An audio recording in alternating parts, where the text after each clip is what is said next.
sebab Engkaulah yang membentuk buah pinggangku. Engkaulah yang menenun aku dalam kandungan ibuku. Aku bersyukur kepadamu oleh karena misteri kejadianku. Ajaiblah apa yang kau buat. Aku bersyukur kepadamu karena misteri kejadianku. Jiwaku benar-benar menyadarinya. Tulang-tulangku tidak terlindung darimu.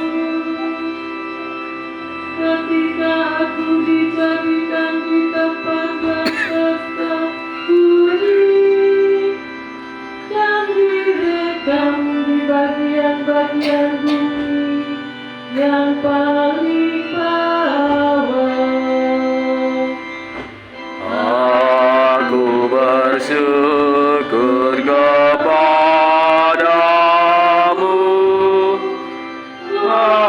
karena misteri kejadianku.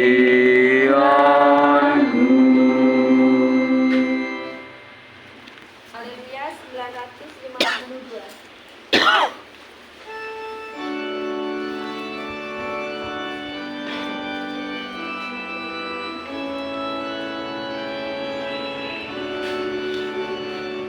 Haleluya, haleluya, haleluya.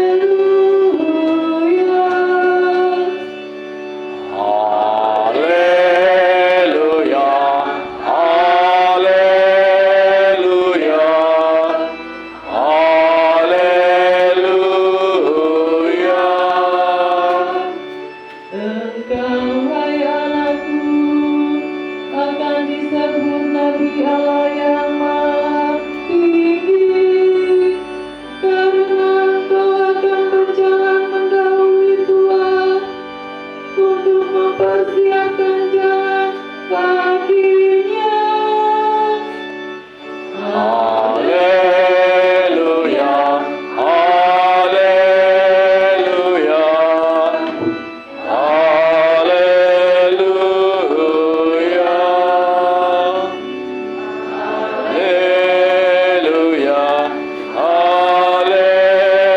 haleluya, haleluya. Tuhan bersamamu.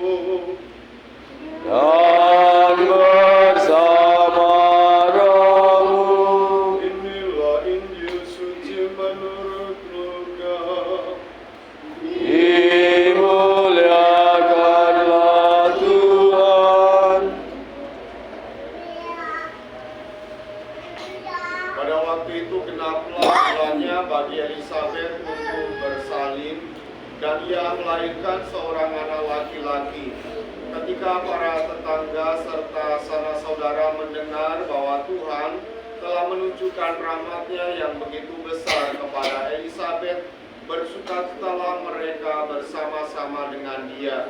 Maka datanglah mereka pada hari yang ke-8 untuk menyunatkan anak itu, dan mereka hendak menamai dia Zakaria menurut nama bapaknya. Tetapi Elisabet ibunya berkata, "Jangan, ia harus dinamai Yohanes." Kata mereka kepadanya, "Tidak ada di antara sanak saudaramu yang bernama demikian." Lalu mereka memberi isyarat kepada Zakaria untuk bertanya nama apa yang hendak ia berikan kepada anak itu. Zakaria meminta batu tulis, lalu menuliskan kata-kata ini, "Namanya adalah Yohanes." Dan mereka pun heran semuanya. Ketika itu juga terbukalah mulut Zakaria dan terlepaslah lidahnya. Lalu ia berkata-kata dan memuji Tuhan. Maka ketakutanlah semua orang yang tinggal di sekitarnya, dan segala peristiwa itu menjadi buah tutur di seluruh pegunungan Yudea. Semua yang mendengarnya merenungkannya dan berkata, menjadi apakah anak ini nanti?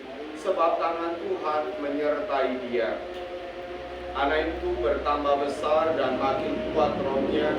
Dia kemudian tinggal di padang gurun sampai tiba harinya ia harus menampakkan diri kepada Israel. Demikianlah sabda Tuhan. Haleluya Kristus.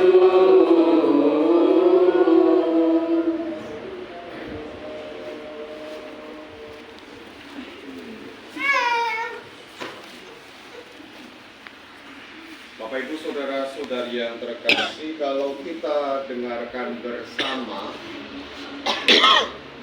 secara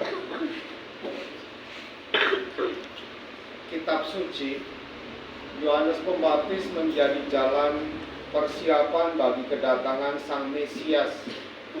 Lalu dalam bacaan yang kita dengarkan tadi, mulai dari bacaan pertama dari kitab Yesaya itu, tapi tidak dibacakan, langsung dikorting ke bacaan kedua. Bapak biar cepat. Hari Raya itu 3 bacaan dengan Injil, karena supaya cepat saja, supaya cepat makan kita. Orang Katolik itu biasanya memang baik hati.